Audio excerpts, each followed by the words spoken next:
Good morning, Mr. Fariz. I'm Ain and all of us are students from UCM. We would like to interview you to fulfill our course requirement, which is Human Resource Management. Good morning, Ain. Oh, I see. So, can I ask you a few questions about development and training in your company? Yes, sure you can. Okay, first question, I would like to ask you about the objectives of your training and development department in your company. The objectives of the Training and Development Department is to identify the required training needs of an organization and fill the gap with a host of training methods for the welfare of the organization and employees on the whole. Oh, we proceed to next questions. How can training and development can achieve your organization objectives?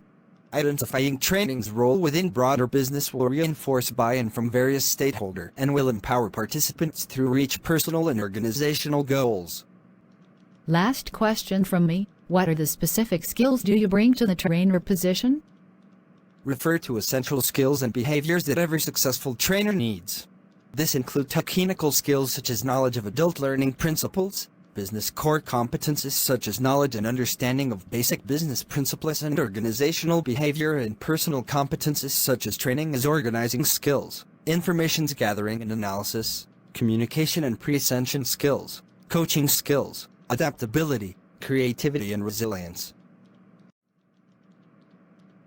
Hi, Mr. Fariz. I'm Alia. I'm the second interviewer.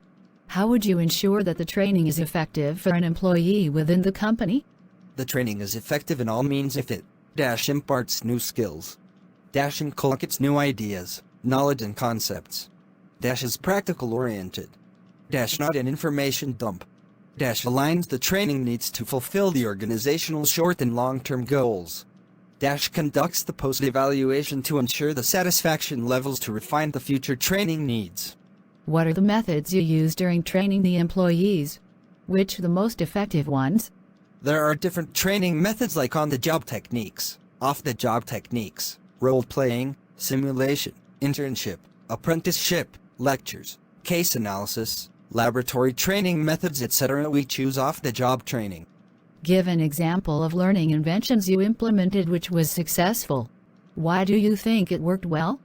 Take the interviewer through each step of the training process, from identifying the training needs to designing the right learning intervention, to presenting the training program and evaluating the effectiveness of the intervention. Highlight the key skills you used, from problem assessment to decision-making to presentation skills to evaluation skills. How are the training needs identified?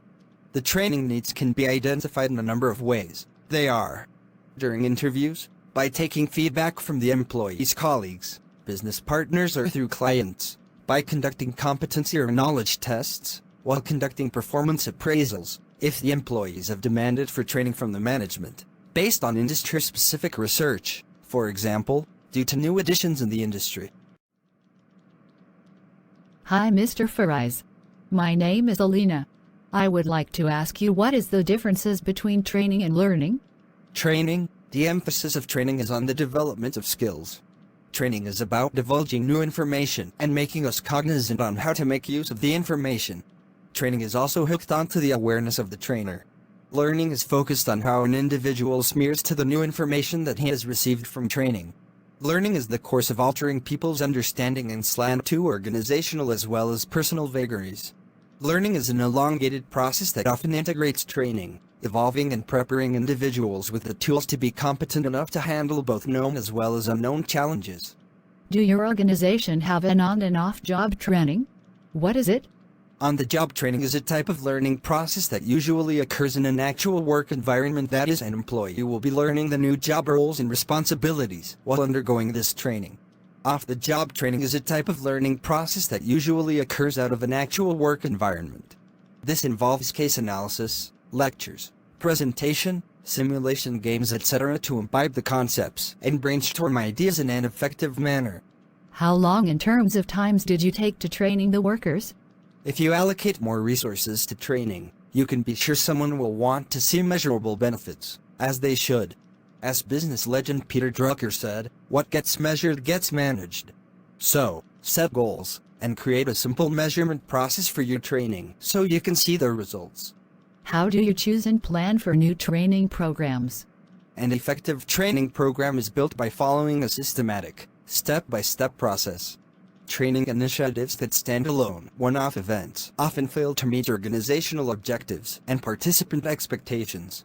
In today's post, we outline the 5 necessary steps to creating effective training programs that drive positive business impact, such as assess training needs and set organizational training objectives. Hi, I'm Asyraf. Nice to meet you, Mr. Fazirah. How do you get feedback about your training programs?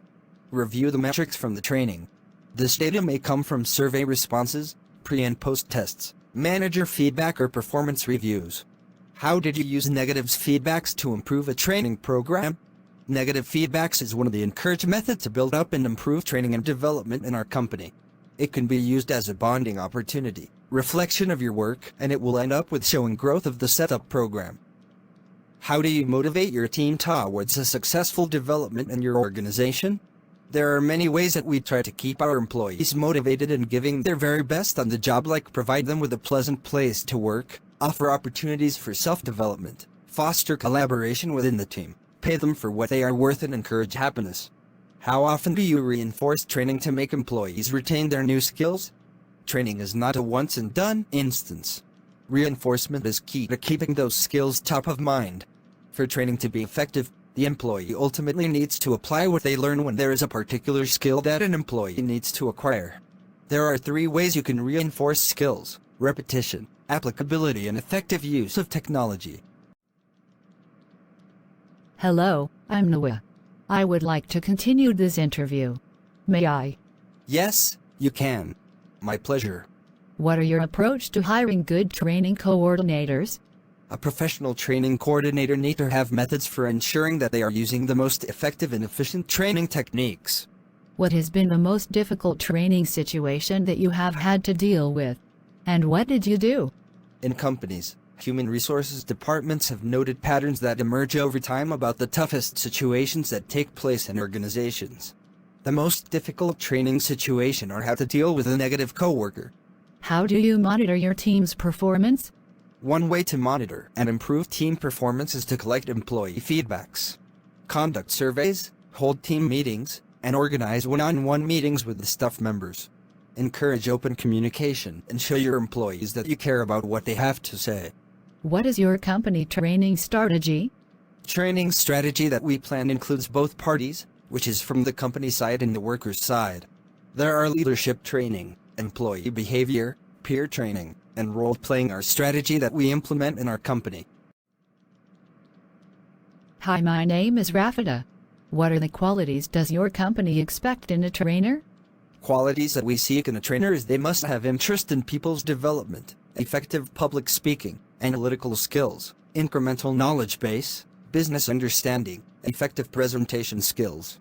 How do you evaluate training and program effectiveness? There are many ways to evaluate the effectiveness. Self-assessment questionnaire, informal feedbacks from colleagues and managers, focus groups, on-the-job observation, an actual job performance, key performance indicators, PIECE. What is the most challenging part of the training program? The most common challenges include virtual training needs, increased costs, and communication issues, which is translation and language barriers. Thank you for your cooperation, Mr. Fazirah. You help us a lot. You're welcome. I wish you best of luck.